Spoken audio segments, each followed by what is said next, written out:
wonder what's hot in the baking world right now? It's not even that complicated. You get store-bought croissants, cut them open, shove in some store-bought cookie dough, and that's it. Hi everyone, I'm Gemma Stafford, professional chef, cookbook author, and creator of Bigger Bolder Baking. Welcome to Need to Know, your go-to podcast for everything baking entertainment. From the latest trends, this is the viral scrambled pancake trend. What? To the tips and tricks you crave. We discovered that if you take apple peels, toss them in a little cinnamon and sugar, and bake them for about an hour in the oven, you get a really lovely treat. Plus exclusive interviews with baking pros. Hey, it's Liz from the Sugar Geek Show. Thanks for having me, Gemma. We've even got the Bold Baking Hotline to answer all of your baking queries and questions. Is a Dutch oven really necessary for baking bread, and what difference does it make? Yes, I think we probably would agree on that, do we, Oni? Yeah, oh, good.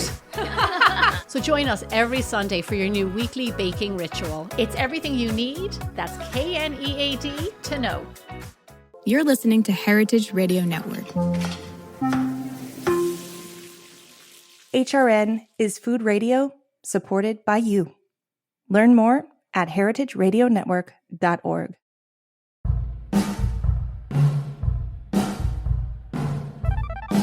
You're listening to Fields, the podcast. I'm Wythe Marshall. And I'm Melissa Metrick. On Fields, we're bringing you the stories of people who are working in the world of urban agriculture. For money, for fun, for art, for justice, to feed the hungry, to green the city, or to uncover its history. In each episode of Fields, we'll delve into one kind of food that's grown in cities, one technology used to grow, or one project that teaches us something about our relationship to farming in urban environments. Moreover, we'll investigate all the whys behind getting up in the morning and working as a farmer in the city today. You don't need to be a farmer to enjoy this podcast, or even a foodie. We're going to tell fascinating stories and break down the realities and possible futures of urban farming to their elements. Hey there. Welcome to Fields, the unfinished story of urban agriculture. I don't think I've ever quite said unfinished in a satisfying way. But it's a good name for the show, I think, in part because, we want to talk about hope in the future, what's happening, and that this is not some historical topic or incredibly minor topic, but something that's vibrant and alive. And also it's unfinished because of what we're going to talk about today. So as usual, I'm Wythe Marshall and I'm Melissa Metrick. And Melissa is a real deal urban farmer. And I have at different times been, a social scientist of urban farming. So thank you all for listening to this episode, which I guess just to get out of the way, if you're okay with this, Melissa, be the last episode for now, as we're sort of putting Fields on hiatus. Is that fair to say? Yes, that is fair to say. It is sad, but it's fair to say. It is sad. But it's also hopeful because, like, say, the show was always about other people and the cool things they're doing. And, spoiler, they're still doing it. They're still out there. So, we like doing ag journalism. We stand by the interviews we've conducted. We have actually lots of tape that we just never managed to edit, which is on us. But we really want to thank everyone that we were able to learn from and chat with. And we think the episodes that we've put out in the 3.5 seasons of Fields to date were great. So, the issue is not so much our interest or the people that we spoke to. It's just, our time, right? Our jobs, our lives. So, Melissa, do you want to say more before I ramble on about Fields and how great it's been and all that? I guess I would just like to say that it's been such a pleasure to co-host this podcast with you, Wythe, and also to work with Heritage Radio over the years and to interview so many amazing people and be able to talk about so many interesting topics within the world of not only urban agriculture, but we've spoken to so many artists and so many scientists and just so many people throughout many different fields, and yeah, it's just really been fun and a pleasure. And I feel like I've just learned so much just from this podcast. So thanks everyone for listening in. Yeah, same. I completely agree. It's been really fun. And Melissa, I mean, we're still friends. We're cool. And, we're cool. We're totally cool. I've always appreciated learning from you in general about, food and agriculture. And so the idea that we both want to do this podcast, I thought was just was really great. I remember when we first talked about it being so excited because I felt like we had that shared interest and passion, and it was great to have someone working on it with me, so it wasn't just myself, and also so we had a real practitioner, right? We had someone who's basically every day is out there growing plants to sort of ground the conversations. So it also, I think the show is not just academic, right? Which it might have been more so if it had just been me trying to interview people about farming. So I think the mix was great. I think we had a good run, and 3.5 seasons over more than 4 years. Several years. Which has a little to do with COVID. It also has to do with the fact that we've always done this for free, right? As kind of a service, as a fun hobby. And we've tried to take it professionally at the same time. And we've worked with Heritage Radio Network, which is a great professional source of food and ag journalism. So sort of balancing those things meant that we proceeded slowly. We were actually working on a season 4 with like 18 episodes, all about sort of space and sci-fi and the future. But it has been hard to schedule with people. In part, also, the space people are all very, very busy, it turns out. It's very hard to get on their books. But that said, we are both really busy these days. So we're just going to, put a pin in it for now and release this last little episode as just a thank you. And then maybe one day return to Fields and, put out more episodes. But I think it's fair to say that for now, this will probably be the end of Fields in its first incarnation. And again, if you haven't listened to all the episodes, there's 3.5 seasons, and there's plenty of other great shows about food and ag on Heritage Radio. Anything else you want to say on the news, the breaking news? No, I think, as always, Wythe, I feel like you've kind of said it all in a very poignant way. And just the amount of episodes that are out there. So that's going to stay in the archive. So please, everybody who's listening, feel free to listen to any of those and all the work that we've done over the years. And and it will continue to be the unfinished story of urban agriculture. Yeah, huge thanks to everyone we spoke to whose episodes we published. And also huge thanks because we have interviewed people whose episodes we never ended up publishing, which is, again, on us. And it is not a reflection of those interviewees and their wonderful work and the knowledge they shared with us. It's been an issue of our timing and our ability to get together and make decisions around editing and think through the logic of the stories we wanted to tell. And sometimes things like audio quality, like, again, we're coming at this as essentially a writer and a grower and teacher. We're both teachers. And neither of us, while we both know a little about audio, we've been very grateful to work with Liam. So we should definitely shout out Liam Werner at Heritage. She's just an awesome engineer and an awesome person. But we definitely have dragged our heels a little bit. So we've done so many interviews and learned so much. And, it'd be great to come back and share that and find a way to really tell stories to a broader public that are super engaging about the future of ag in and around cities. But for now, I think we've kind of hit the limit of what we can do time-wise. But major shout-outs to Liam. Major shout-outs to everyone at Heritage who supported us. Armin Spengen as well. And over the years, many others. And I guess just to sort of switch topic a little as a final thought, I don't know, Melissa, if there's anything that jumps out, just some of the themes, anything you want to reflect on. We talked about just a lot of broad topics that have come up as we've interviewed urban agriculturalists and other people, artists who work with seeds and plants in urban areas. The guy at a cemetery. I mean, we talked with a lot of interesting folks, I definitely think of that episode when we went to Greenwood Cemetery. And we actually did some field recordings. That was really fun. The episode that we did kind of on, I guess it was like microclimates, but what was that? Yeah. So that was Joseph Cherub at, I think, Greenwood, right? Greenwood Cemetery. Yes. And then we talked with Allison Meyer and Aaron Chapman, who have a Substack. Micro Seasons. Micro Seasons. That was so great. And they're both really good writers and historians who have a really interesting take on sort of city and nature. And I've loved that we've talked both with a lot of people who are definitely urban farmers and a lot of people who are definitely not urban farmers, but they do grow food and they're writing about essentially food and plants in cities in some other context full time, whether as, sort of academic researchers or in that case, like journalists, right? And cultural studies folks. I feel like there's some through lines that occur to me are like seeds. Yes, definitely. I was thinking about our first season and that episode that we did on seeds, which was so amazing. And then also fungi and mushrooms and foraging and things. Like I remember when we actually went to Steve Brill's home and we met his parakeet.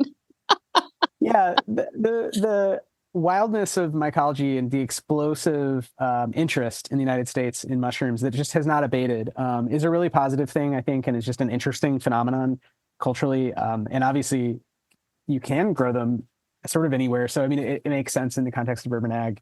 The up and down of smallhold is a whole story unto itself. And if we, again, if we continue this, when we continue this, who knows? We'll have to sort of pick up that thread. But yeah, that's definitely been so sort of seeds, the transformations of plants and how they can be physically transported and sort of unlocked. And then along with that, this sort of underworld of mycology and like fungus all around us. Some of it's edible, some of it's not, what's known, what's not. Those are two big threads for sure. I think another probably has been like policy and like how can people interact with these urban landscapes and even talking to like elected officials and folks like that, as well as like scientists, like at Cornell Extension.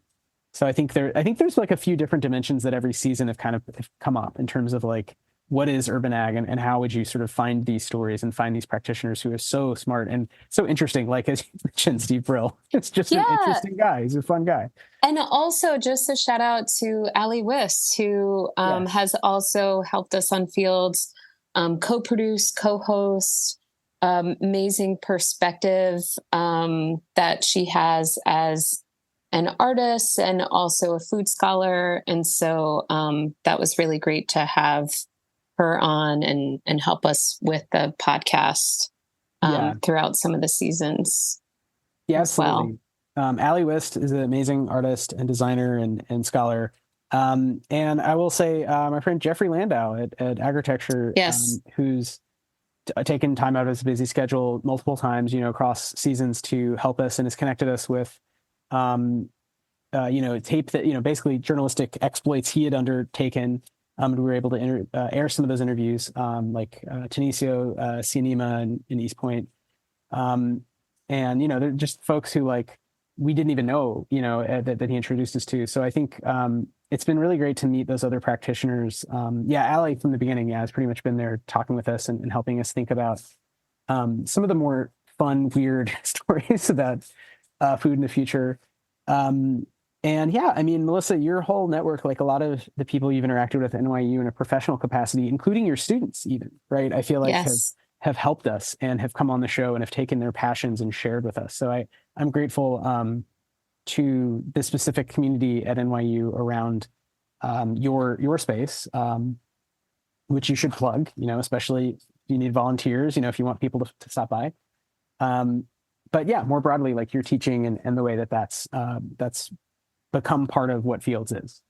Yeah, definitely. And thank you for letting me bring students and this community on, especially students that have helped out through the Nutrition and Food Studies program at NYU, as well as the NYU Urban Farm Lab, which is the farm that I manage. But it's been so nice to also just get them on the air and hear the projects that they're working on and their stories. So that has been great to give a platform to, students and colleagues as well. Yeah. And then some of our shared kind of contacts from the world of professional urban agriculture. So beyond the sort of college student level, but there's obviously a continuum there.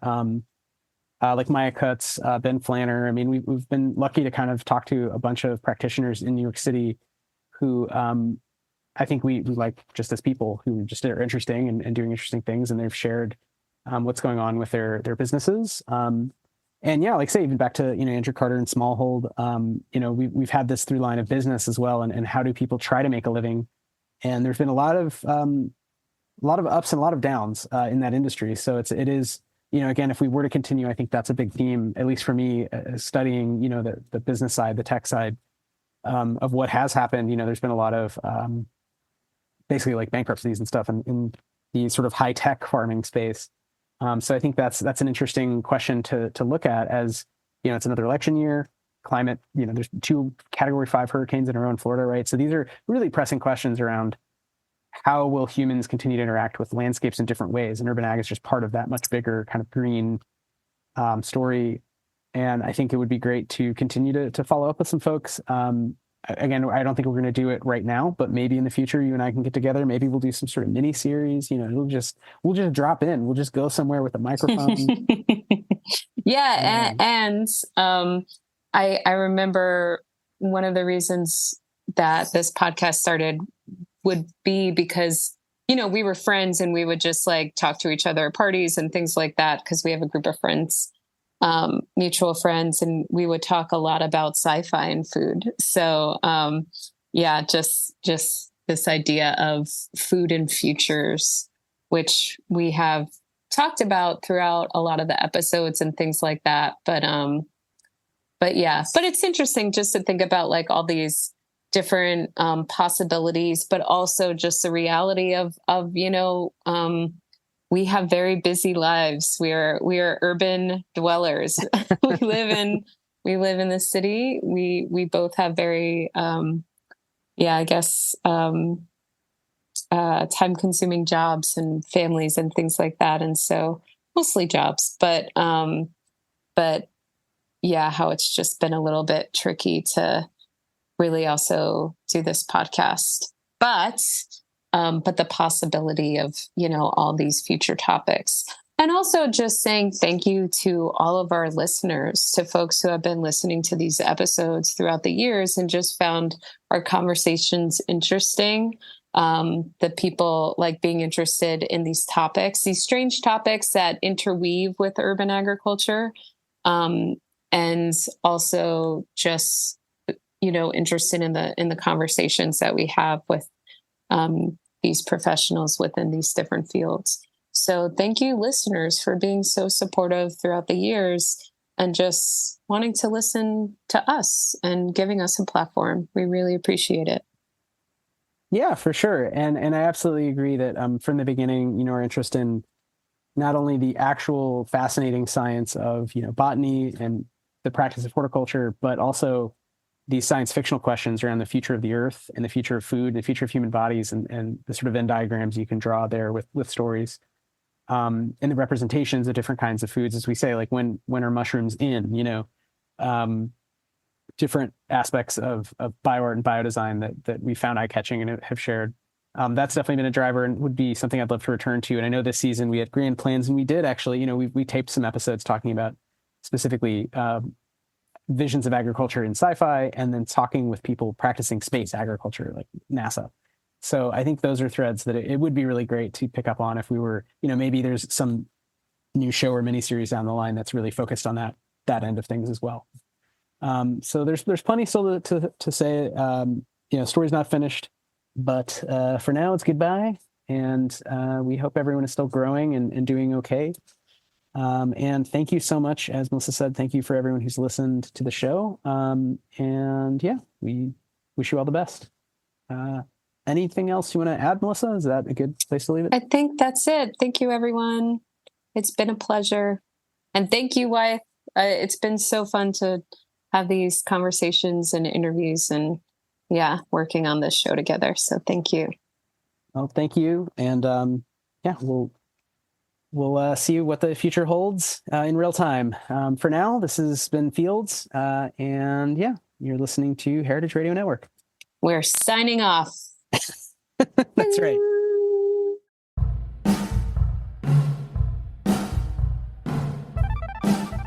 Fields is powered by Riverside.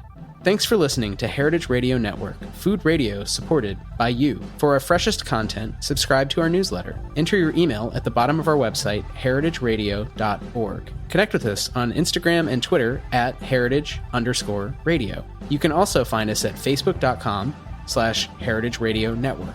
Heritage Radio Network is a nonprofit organization driving conversations to make the world a better, fairer, more delicious place. And we couldn't do it without support from listeners like you. Want to be a part of the food world's most innovative community? Subscribe to the shows you like, tell your friends, and please join the HRN family by becoming a member. Just click on the beating heart at the top right of our homepage, and thanks for listening. Hey listeners, thank you so much for listening to HRN. We want to make your experience as a listener even better, and to help us do that, we'd love your input on our audience survey. It'll only take a few minutes, and by completing it, you can enter to win a $250 gift card from Goldbelly. Visit heritageradionetwork.org/survey to take the survey and to help us keep growing and improving. That's heritageradionetwork.org/survey. Thanks for your support.